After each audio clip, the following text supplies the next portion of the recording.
46 дугаар бүлэг.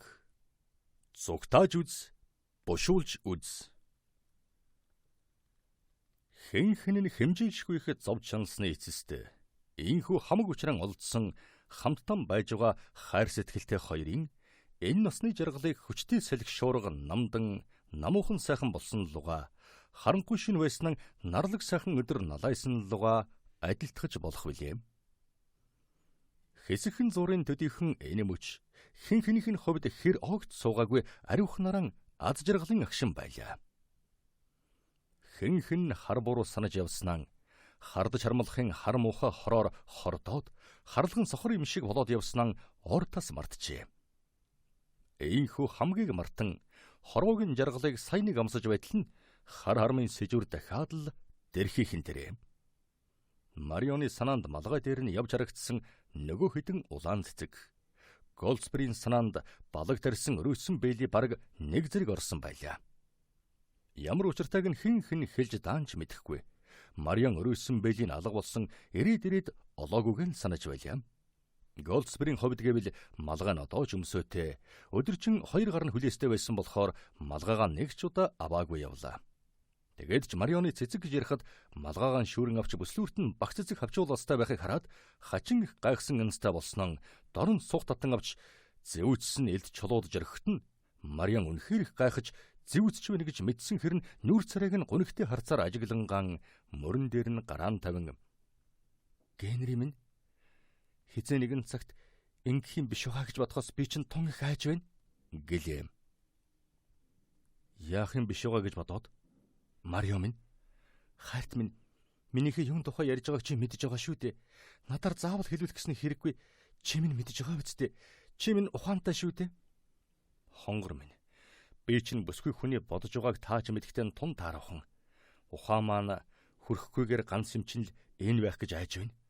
Тиймгүй байсан бол гэгтэн Марион тэр дорн тиймгүй байсан бол юу гэж Генри минь хэлээч дээ гэж яарвалав. Тиймгүй байсан бол өөрт чинь хайр сэтгэлтэйгээ аль хэдийн хэлж ярихгүй юунасаа тэгтлэн хайж явах вэ?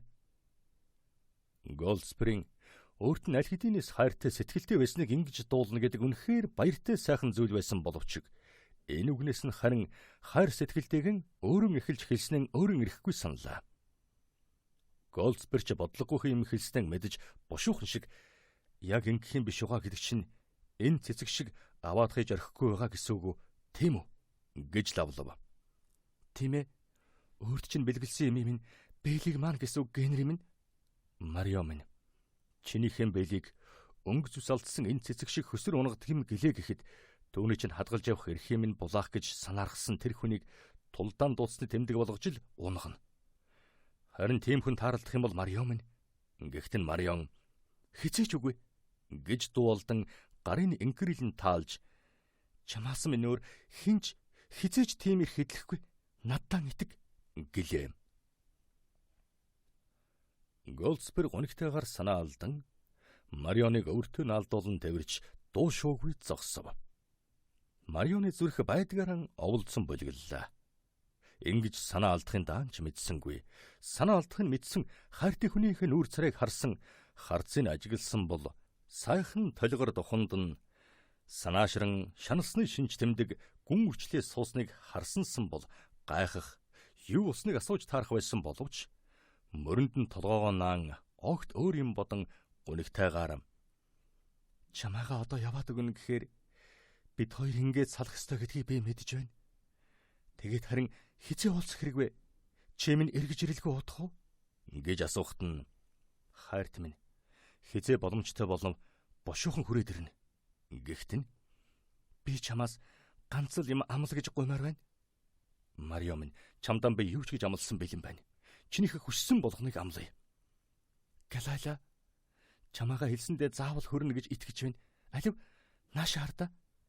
Чинийхээ худал хэлж чаддаггүй би мэднэ гэлээ. Голдсбер ихцүүдээс нь харан хянуур хурцгарцтай тулгарн цочиж ингэж аюу ирснээ мэддэхгүй хичин намаагаан тэгээд юу гэж амлаг гэх гэв гэж лавлаа. Генри минь хулгах хэрэггүй. Би нэг их юм гуйхгүй. Өөрт чинь өчүүхэн зүйл мэт санагдаж болох боловч Миний хувьд харин хамаг байдаг маань гэсэн үг. Юу болохыг отоохон хэлий. Намаага битгий шоолоорой. Яалаач гэсэн би харин гуйхгүй байж чадахгүй. Би чинийхээ өөрт минь хайр сэтгэлтийг мэддэг болсон тэр цагаас хойш харддаг, хармалдаг байхын оронд үгсэн маань хамаагүй дээр юм байна гэж мэддэг болсон. Чамаага хардаж, харамлаж амьд явж үнэхээр чадахгүй. Мариам, хайрт минь, чамд минь ийм юм яагаад бодогддог байна вэ? Хардаж харамлахаас юу гэж айнав? Хардаж харамлахын гашуун зовлон амстгэл юм бол би л харин амсна байх. Генри, чи тоглож байна уу? Хүн болж төрсөөр ангуудаага хайр сэтгэлтэй болж үзэж байгаа бүсгүй хүний зүрх сэтгэлийг үнэхээр мэдэхгүй байна. Чи түүний минь тун амархан эзэмдсэн.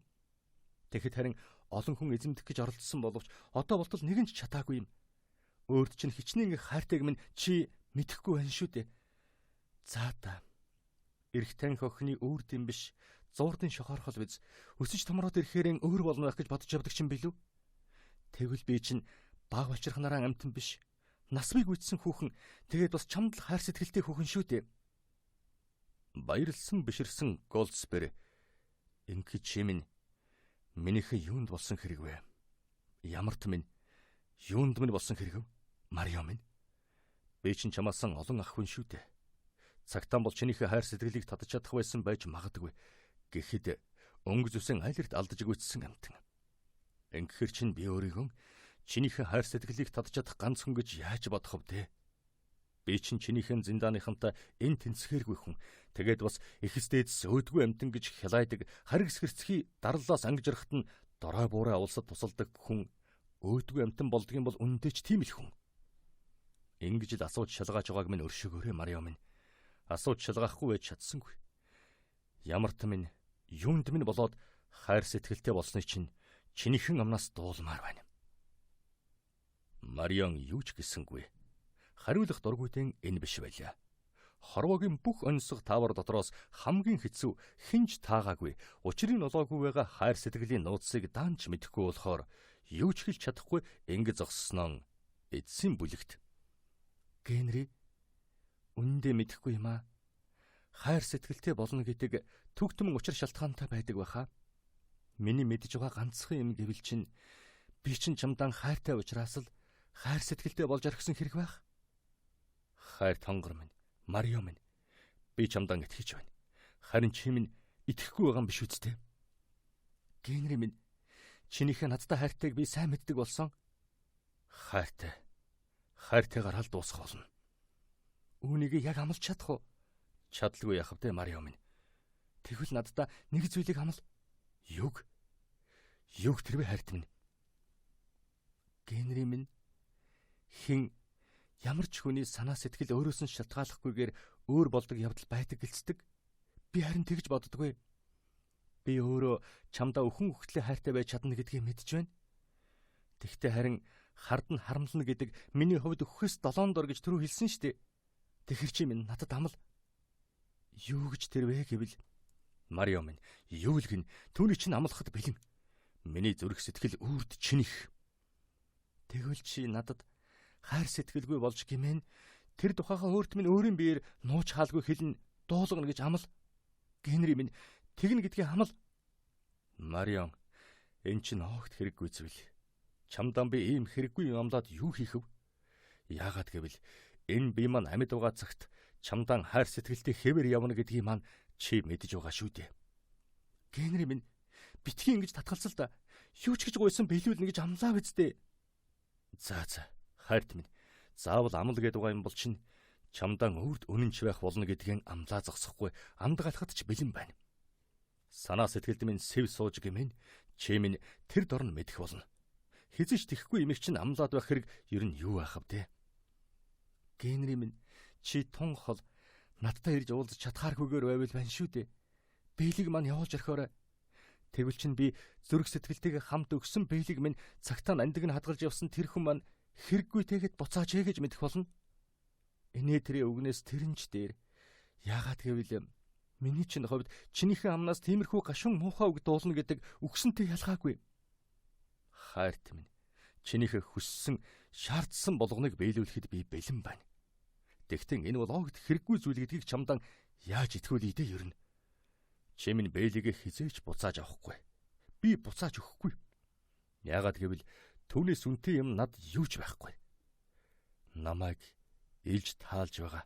Ингээд минийх болох, Бурхан харж үзэж гэмээр үнэхээр минийх болох энэ булбрай цагаангар дотор нь явсан түүнээс үнэтэй цэнтэй юм хорвоод надад байхгүй. Голдсберг ингэж хэлээд булбрай цагаангарын өргөн нарийнхан хуруунуудын уруулдаан наалаа. Энэ нь харин хагацхын дохио байсан байв. Цагилгаан гялс хийхэд гонгон дотор тэврэлдээ зогсож байсан хоёр цонхны цаанаас цоо ил харагджээ.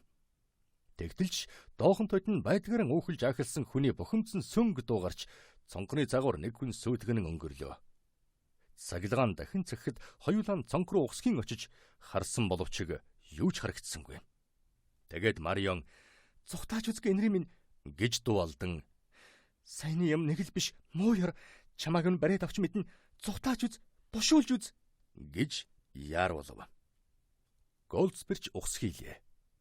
Гонхноос гүйж гарan тэр дорхон сөг рүү орж гууны наад налуу руу гулсан буугаад харшийн артиш хянуур болгоомжтой хөдөллөө.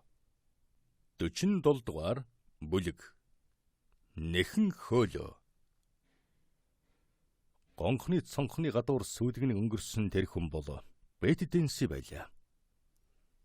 Өглөгч баян ухаан санснаас нэг их худалгүй гарч ирэхэд үнэхээр хүндэлсэн хагартлан баярлсан Вайтерс хашааны хаалга хүртэл дөхүүлж өгөхөөр хойноос нь гарч ирсэн боловч хожимдсан болдоо.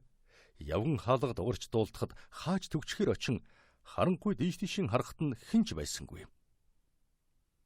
Тэгээд Аадар асгарах янзтай болохоор дэнлүгээ авах санаатай буцаж ирлээ. Онсыг мулталж онгойлгон дэнлүгээ авахар хаалганы завсраар гараан явуулав. Дэнлүгээ авч хоригдлыг санаандгүй гэрэлтүүлж хараад гайхсандан хоёр нүд нь орой дээрэн гарах шахлаа. Өөдөөс нь өндийсэн хүн гар хөлн хүлээстэй хоригдл биш, Бетти Денси байхан тэр. Ганц үнсүүлсний үн энэ байжээ. Ганцхан чадлаа та. Ингээд төгшүүрийн дохио өгөхөөр гүйж гарахт нь Бетч араас нь нухсхийн онгорхоо оргисон үдээр шуртгийн гарч яахын зурдгүй хашааны хаалга хөрч харанхуй тэмдрэн төгжээг нь олж онгойлгоод гүйж гарсан дорон алга болжээ. Тэр чигээрийн хурдхан холдох санаатай гүйж явснаа гинтхэн зогт тусав.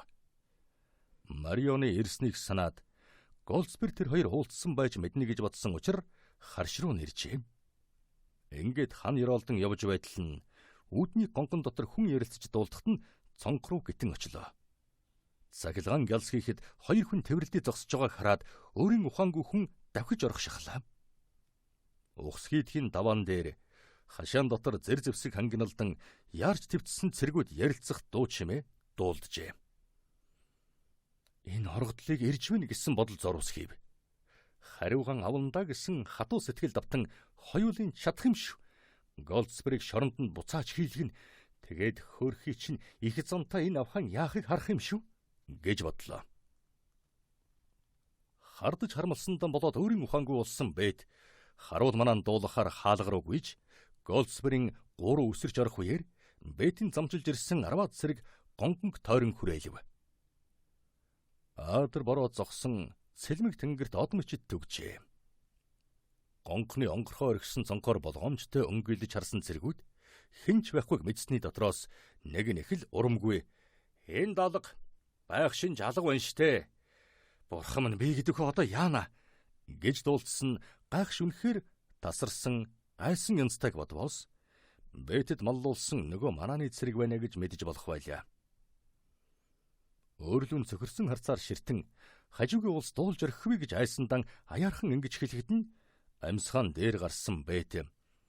"Тэр хаашаа саяхан энд байсан чинь энүүхэнд байгаа заавал барих хэрэгтэй.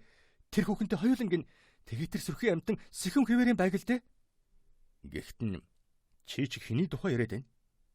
Тэр хам хилэн цувтаа авхаа юу да? Гэхдээ нь хин нь ямар хамаатай юм бэ? Бошуухан шиг хөөхгүй бол бүр өнгөрн. Альвэ бошуулж үз. Бошуухан шиг барьж аваа шоронд нь буцаач хийлдэ. Тэгээд тэр сүрхий хүүхний яаж байх нь харъя гэд хажуудан ирсэн түүний "Тэгээд хаашаа явах хэрэг болж байна? Аль зүг рүү? Хаашаа явхаа мэдэхгүй хандсан зүгрүүг хараалгасаар байтал чинь арилаад өгнө штэ. Тэр холдоогүй. Яасан ч холдоогүй. Хаашаа явцгаахыг би заагаад өгье. шууд цэцэрлэг дундуур өнгөрч хээжрлийн ордог зам руу оч. Тэгээд харин түүгээр цааш явуулгүй шууд л Випсийн шугуу руу эргэх хэрэгтэй. Тэд тийш явна. Тэгж тохиролцсон юм чинь бошуулцгаалтаа намайг дагаад явцгаа гэж яаруулв. Хачин их яарсан энэ өсгүй маань хагасхан цагийн өмнө бошуулж үз, бошуухан шиг зүхтааж үзгэж хоригдлоос мөн л ингэж гуйж байсан хэрэг шүү дээ. Инхри хайртай хүнийн эрэлхэг зориг гарган аварч чадсан Бэдэнси маань эргээд тэр хүнээ баллах гэж инхүү улайран зүтгэж байна гэж үдээ. Аль эсвэл арга ухаан сэлж байгаа хэрэг үү? Нэхэн хөөх гэж байгаа улсын буруу замаар чулуу хөөлгөн нөгөө хүндэн холдох чөлөө гаргаж өгдөг хэрэг гэж бодоо юу? Ийм бодол толгойд нь зурс хийсэн Вайтерс нөхдийнхөн Бэтийг даган гүйлтгэхээр завдахта ганцаараа яарсангүй. Ингэж яруулсан Бэт рүү сэжигтэй хар зогссноо төрүүчийн ингэхэд ер нь явхан гүйлдэх хэрэг юу байна? Морьтой бол одоохон гүйцнэ гэсэн үг. Гэхэд үл тоосон Бэтийн яах юм бэ? Та нарын морион эмээлэх барих гисээр байх хооронд ёстой харьлаад өгнө. Явцгаа ил да. Түүнийг ямарч байсан барьж чадна. Тэд Випсийн шугуй дундуур өнгөрч тэнд орхисон морилгоо очино. Тэгтээ бид наан гүйцэн. Гэхдээ нэм Бэт минь чи худлаа хэлж байгаа юм биш үсттэй. Нэг удаа чадсан шиг нь чадах гэж байгаа юм биш вэ? Голдсбериг гардан оруулахаас нааш чамайг тавихгүй гэж мэдээрээ. Гэв. Бэт өөдөөс нь эгдүүцсэн хар муу тэнэг. Түүнийг яагаад оруулснаа би чамд хэлээгүй гэж юу? Намайг явуулсан тэр авхай түнд ухаангүй хайртай түүнтэй уулзахын тулд ястаа яахаас ч боцохгүй хүн гэж. Тэгсэн чи харин тэр нь өөр нэг юмтай нөхцөж орхисон байгааг хараа үсттэй. Тэгэхэр нөгөө авхай маань юу болох вэ? Түүнийг бушуухан шиг барьж аваад хорж орхиосоо гэж бодно үсттэй. Тэгээд юу гэж болсон яасныг ярил түүнийг дахин барьж аваад буцаагаад хорж орхисон гэж дуулгуул минь надад амлсан шанга нэг дахин нэмнэ гэсэн үг. Тэгэхэд чи ингэж тэнэгэлж байх гэж түүнийг ингээд алдаж орхивол юу болохоо мэдж байгаа үсттэй. Аливаа явъя. Би түүнийг гүйцэтгэл гүйцэн гэлээ.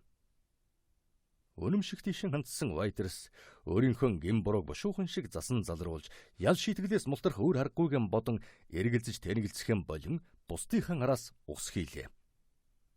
Бэт цэргүүдийг Голдсберг зааж өгсөн тэр замаараа дагуулсангүй. Түүнийг цэцэрлэгийн хашаанаас гараад Беконсфилдийн зам хөрсөн яваа байхаа гэж мэдэж байлаа. Түүнийг уг нь тэр зам дээр амдах хэрэгтэй байсан учраас цэргүүдийг өөр нэг цэх өөрийн сайн мэддэг жимээр дагуулжээ. Ийхүү Беконсфилдийн зам хөрсөн цэргүүд нэг их яархан болов. Тэнгэр бүрд сэлмэн сар мэлтийтэл гэрэлтүүллээ. Хашир туршлагатай тандаач баг дарга нь зам анхааралтай ажиглаж шинжиж явснаа зогсоод гэж тохилоо. Биднээс өмнө үгээр хэн ч яваагүй байна. Тэгэхээр цааш явах хэрэггүй. Бүсгүй минь ганц ч мөр алга байгааг харж байна уу? Тэгвэл бид төрүүлээд иржээ. Тэд энүүгээр яг өнгөрөх ёстой. Би сайн мэдж байна. Гэхдээ аяарханаар тэгвэл энд хүлээцгэх хэрэгтэй юм байна. Амтхад ч аятайхан газар байна. Замын хажуугийн энэ сөг дотор нуугдаад байж байхад харахгүй. Чимээгүй. Хүн дуурах шиг боллоо. Гэв. Шивэр авир гэлсэж байсан цэргүүдийн таг чиг болоход хаан чим нэг хүн орилж бархирч дуулдав. Нэг цэргийн тэнүүчтэй нэг л тэнгэр бурханд сүнсээ даатгаж байх шиг байна. Гэхэд нөгөө нэг нь шаршуул дуурч байна штт. Гэх дуулдав. Тэгэхэд нь дөрүүч чимээгүй байцгаа. Ойрхон хүн ярилцж байгааг дуулахгүй байна уу? Гэж зэмлснэн чих тавин чигнаад хүн ирж байх шиг байна. Тэд байх. Алив. Наа захын гурав наашээр бусд нь замын цаанагаар ойр тижиртэл нь чимээ гаргаж болохгүй. Миний дохиогоор тал далаас нь тарин шүү. Дохио өхөөс наа нэг ч хүн хөдөлж болохгүй гэж зааварлав. Цэргүүд сөөгрөг гүйлдэн орж, зарим нь явган сууж, зарим нь өтгөн навчим өчрийн араар нуугдлаа. Төрүүч модны араар орж, Бэт бөн мод руу хурган өөдгүй мухагаар урууж шарвсан өөрийнхөө бузар болоо явдлыг яаж юу болж шавтрахыг хүлээн бөмбөгөнтөл чичирч эхэллээ. 48 дугаар бүлэг. Дахиад баригдав.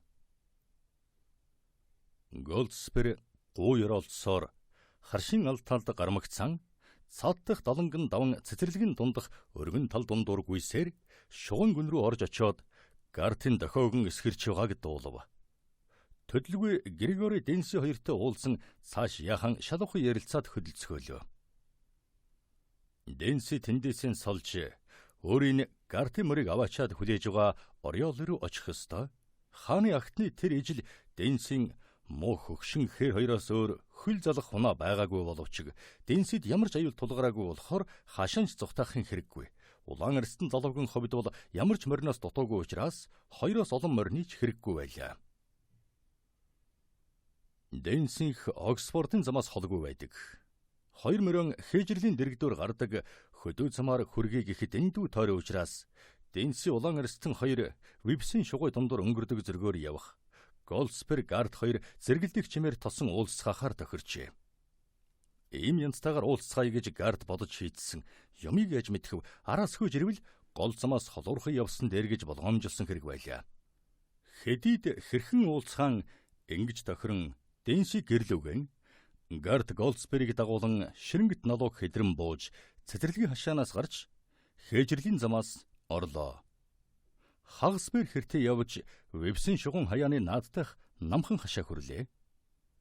Гард төрүүлэн ямар нэг нарийн ширийн зүйлд ухаанзарсан янзтай дуу шугуу явж байснаа дээшээ нэг харж тэрүүхэндээ үүр удахгүй цайхан шиг байна.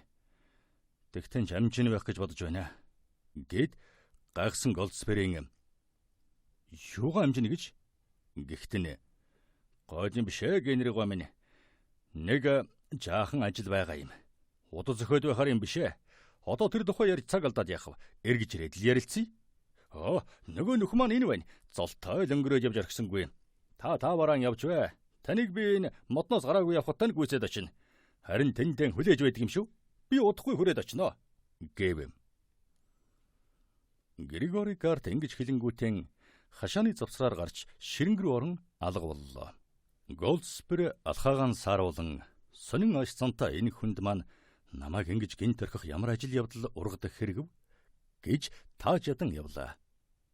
Тэгснэн харин хамаг санаа бодол нь саяхан салсан Мариан руу хаян одож сайхан тэрхэн мөч эргээд ирсэн шиг болоод эзгүй хэрийн замаар хурын усан сэргсэн цэцгийн англин мөнөр шингэсэн он цэнгэг агаараар цээж дүүрэн амьсгалан явж байлаа.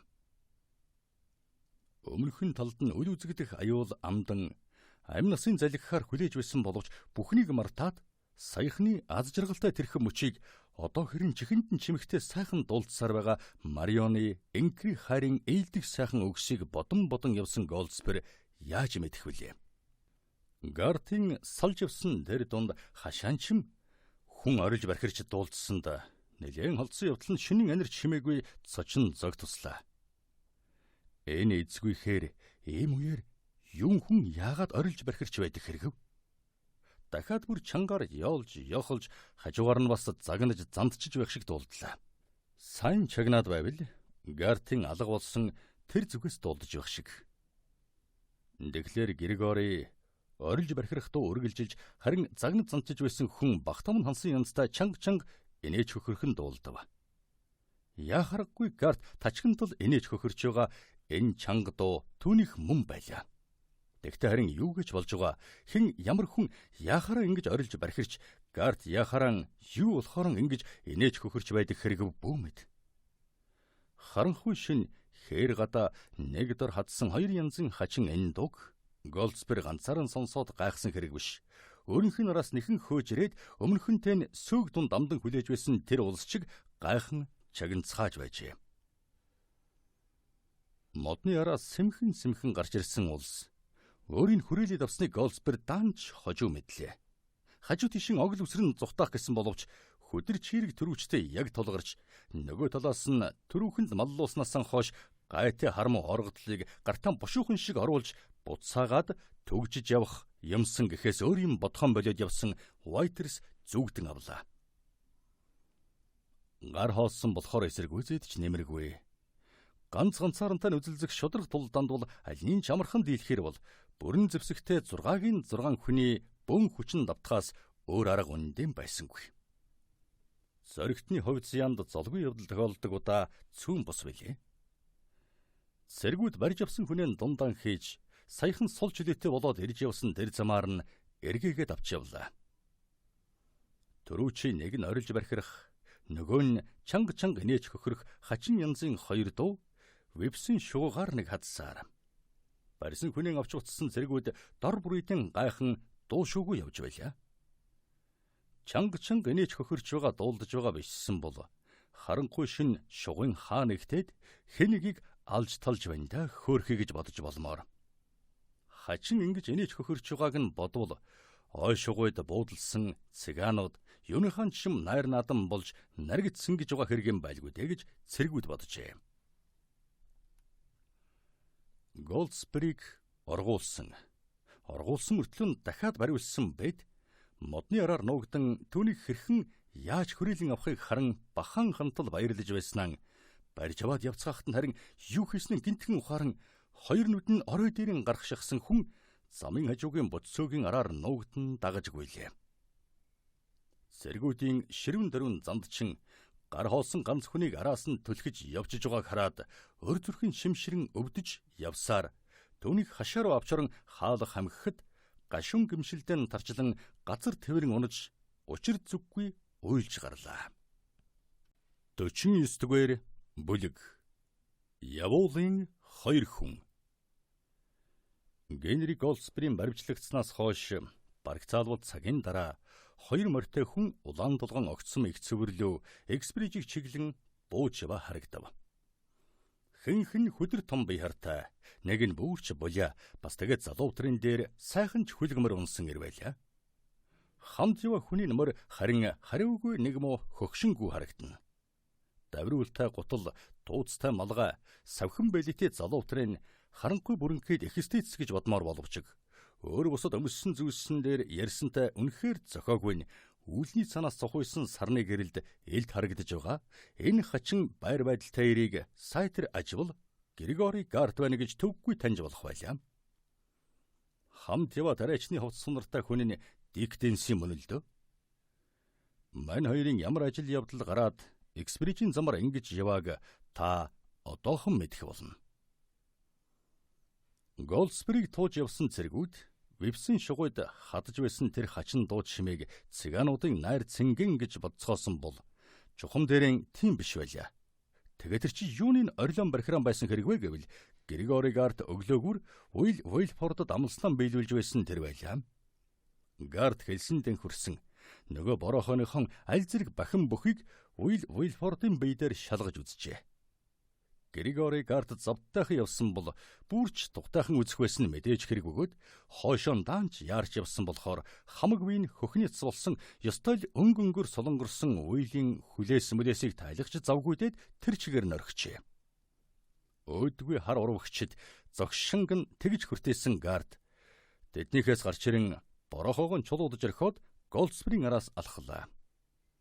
Биконсфилдийн замаар нэлээд холдож орхисон байх гэж бодон шал ухан гүйсч очих санаатай хол алхаж явахт нь саран саруулд замын чихтэй шорон дээр шинхэн мөр тодхон харагдаж байлаа.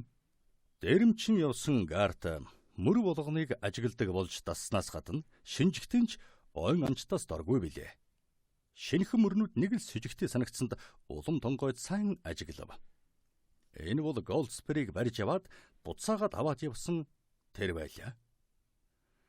Цэргүүдийн бүдүүн хатун гутлын замын шавар шороон дээр тодхон гарсан өөр хоорондоо тун адилхан заримдаа ямар нэг юм дээр шаваарлсан янзтай газар баахан гიშгэлсэн тэгснээ тал тишгэн тарж бутарсан олон мөрний дунд гоёмсог сайхан гутлынх болтой ганц хүн мөр андашгүй ялгар шарагдсан Голдсприйн гутлын мөр яхаргүй мөндөө. Ийхүү эзнийхэн дахиад баригдсныг мэдсэн Гарт өөрөөс маань болж ийм боллоо хэмээн гэмшин дахиад суллаж чадхаас өнгөрсөн нь ойлгосон хэрн мөрөөр нь мөшгөн буцлаа. Цэргүүдийн мөрөөр хөөсөөр цэцэрлэгийн хашааны хаалга руу ирэхэд нь газар сонож унан учир зүггүй уйлж хэвтсэн бэд Голдспригой дахиад баригдлаа гэд юу болсон яагаад ингэж уйлсан учир шалтгаан нь тасн уужээ. Түүнийг одоо суллах арга даанч байхгүй. Төрүүчийн аргаар дахиад хэнийг ч хуурч чадахгүй гэсэн үг байлаа. Тэгээд ширн манаануудын дотроос сорын ганц Уайтерст найдаж болох байсан учраас одоо түүнийг амттай сайхан үнсэлцэн алт мөнгө альнаарч хахуулдах хөг өнгөрсөн. Гарт харин тийм ч амархан зөхөрхөөр тэнийг амтан биш л дээ. Тэгтэн төрүүчийн аргаан дахин хэрэглэнэ гэж огт бодоогүй. Эзнэн дахиад арга мэхээр аварна гэж бодохын ч хэрэггүй байлаа. Одоо тэгэхээр хүчээр үзий далдвал яасан хэрэг вэ гэж боджээ. Тэгтээ харин морин цэргийн бүхэл бүтэн баг байрлаж байгаа Бельстродод биш, хаа нэгтээд зам зууртан тэрэлдэ. Голдсберийг маргаашаас хэтрүүлэлгүй 5 байрлуу аваад явж Лондон ордог замыг би сайн мэднэ. Салаа малаа нуг таарна шүү дээ. Тэгэхээр яг л болох юм биш үү гэж бодогдлоо. Нугчаа хугчаа болгоныг андахгүй тэр хавийнхын ч овоо танина. Зарим нэг нь айлгаж барьж багсаг юмыг салгаж байсан ч гэсэн ихэнх нь танил тал тэгээд бас хэрэг болсон үед тус болохоор болсон. Ийм ухаан төрсөнд баяр хөөр болсон Григори Гарт хээжрлийн замаар эргэн Дэнси улаан эрстэн хоёрын мордон альтрүүн авчраад хүлээж байх учиртай болзоот газар луугаан яарлаа.